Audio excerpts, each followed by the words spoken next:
I think that with any of us, if the world knew the thing about us we were most ashamed of, and that's all that they knew, and that's all that they were interested in, society would lose out, because each of us has much more to offer than the worst thing we've done.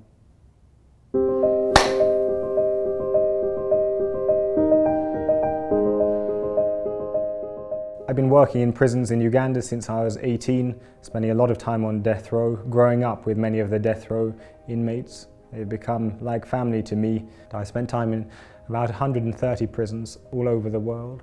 I've seen that they're filled with people who are poor and not educated and not connected. When I was 19, I first visited the women's prison in Kampala, Uganda's capital. I saw many women were on death row.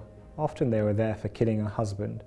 Uganda has some of the highest rates of domestic violence in the world, and sometimes when a woman fights back, she'll find herself on death row. That time I met Susan. She was sentenced to death for killing her husband when she was 21. She shared a cell designed for one person with 3 other women. She started a school on death row. She established a choir. She was a leader in the prison church. I saw that Susan was transforming her community from the inside out. The African Prisons Project got her admitted to the University of London in 2011 to study for a law degree by correspondence, as Nelson Mandela had done from prison in South Africa. Susan was one of the University of London's best students in human rights law. She established a legal aid clinic in her prison, helping scores of her fellow inmates to be released from prison. She led a case, Susan Kigula and 417 others, where all of the death row inmates in Uganda challenged the mandatory death sentence for murder and armed robbery. As a result of this case, Susan and hundreds of others were released from death row. She's now completed her law degree. Uganda's most senior judge invited her to apply to join the judiciary. She said, "I won't. For now I'm going to train women in prison in the law, so they can use the law to protect their families and their communities."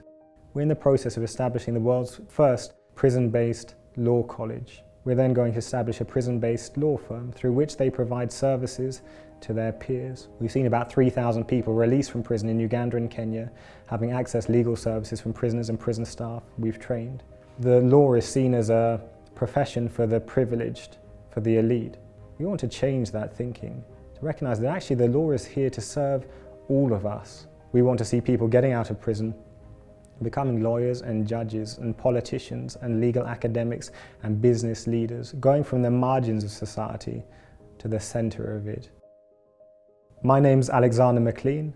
This is my brief but spectacular take on the power of the law in the hands of the poor.